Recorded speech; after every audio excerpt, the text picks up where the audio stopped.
मुहर्रम और दशहरा की बधाई।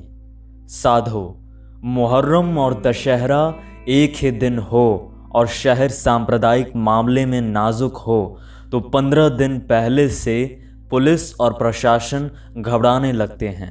साधारण नागरिक भी चिंतित हो जाता है।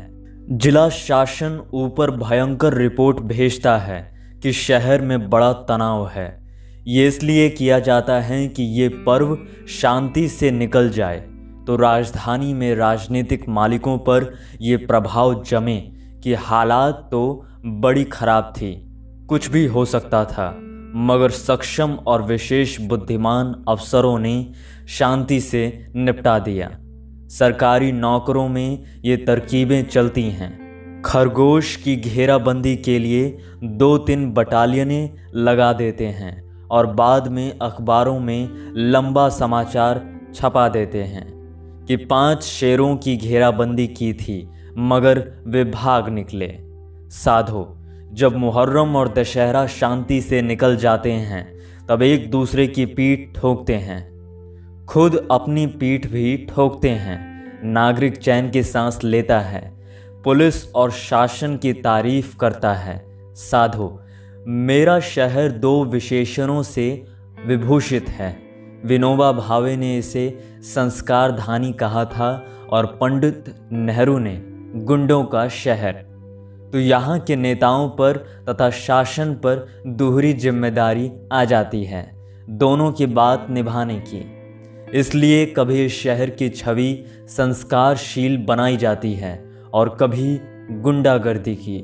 दशहरा मुहर्रम शांति से हो गए तो अखबारों में ऐसे समाचार छपते हैं जैसे कोई चमत्कार हो गया हो। जैसे आम स्वाभाविक तर्कपूर्ण बात ये होती है कि हिंदू मुसलमान लड़ते पर वे नहीं लड़े, भाई साहब चमत्कार हो गया। अखबारों में संपादकीय टिप्पणी छपती है कि नागरिकों को साधुवाद की उन्होंने संस्कार धानी की लाज रख ली। शासन को भी धन्यवाद, नागरिकों ने भाईचारे का आदर्श पेश किया। साधो, ये पढ़कर मुझे शर्म आती है।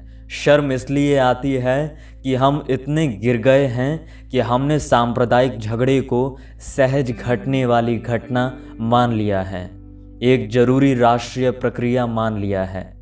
हम मानसिक रूप से इतने बीमार हो चुके हैं कि मानने लगे हैं कि 2 संप्रदायों के लोगों के जीवन का उद्देश्य सिर्फ आपस में झगड़ना है।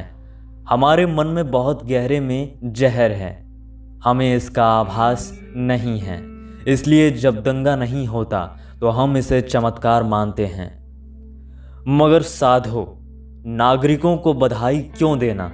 सामान्य नागरिकों के क्या श्रेय हैं? आम मध्यवर्गीय आदमी तटस्थ भाव से हर झूठी अफवाह पर भरोसा करता हुआ घर में दुबका रहता है।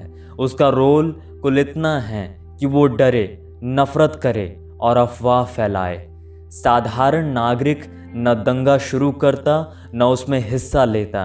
दंगे कराते हैं विशिष्ट नागरिक, इज्जतदार नागरिक, राजनेता, धर्म नेता, संस्कृत नेता। इन्हें पुलिस के एसपी और कलेक्टर जानते हैं।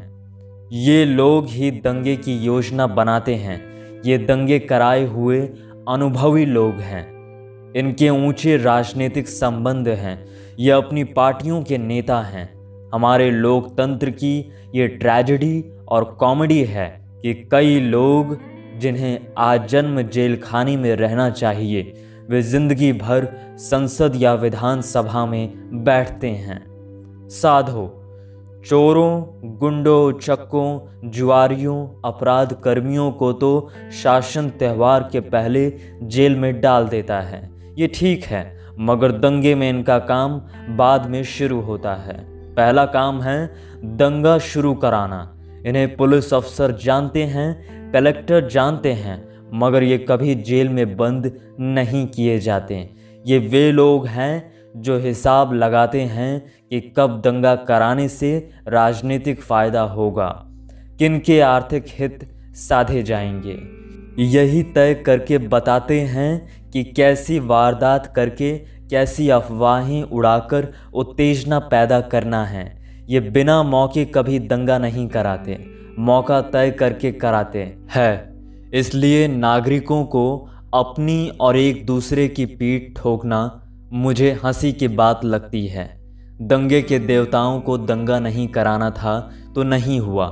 जहां आम हिंदू मुसलमान का सवाल है, वे कभी आपस में नहीं लड़ते।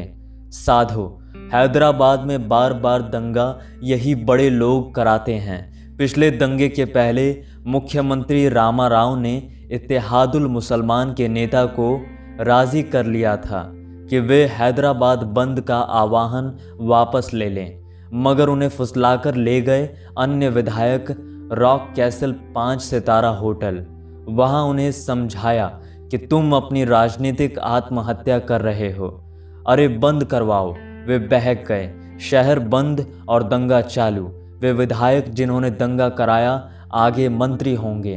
उन्हें होना चाहिए जेल में, बल्कि फांसी होनी चाहिए।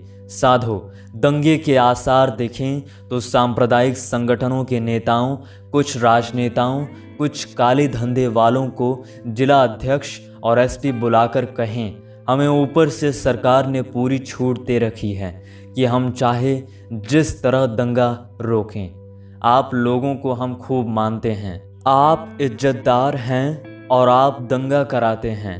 अगर ज़रा भी हमें इशारा मिला कि आप खुराफात कर रहे हैं तो हम पहले तो आपको हवालात में बंद करके आपके कूल्हों की चमड़ी उधेड़ेंगे और हाथ पांव तोड़ेंगे, फिर मुकदमे दायर करेंगे। आप चाहे कोई हों, कितने भी बड़े हों, हमें सरकार ने आदेश और अधिकार दिए हैं, मगर ऐसी सख्ती होगी नहीं।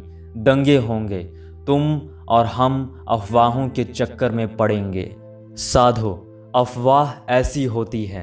पिछले दंगे के वक्त एक प्रोफेसर साहब आए, कहने लगे सुबह 2 मुसलमान परियर टैंक में जहर डालते देखे गए। परियर टैंक में विशाल जलाशय है जिसमें शहर को पानी सप्लाई किया जाता है।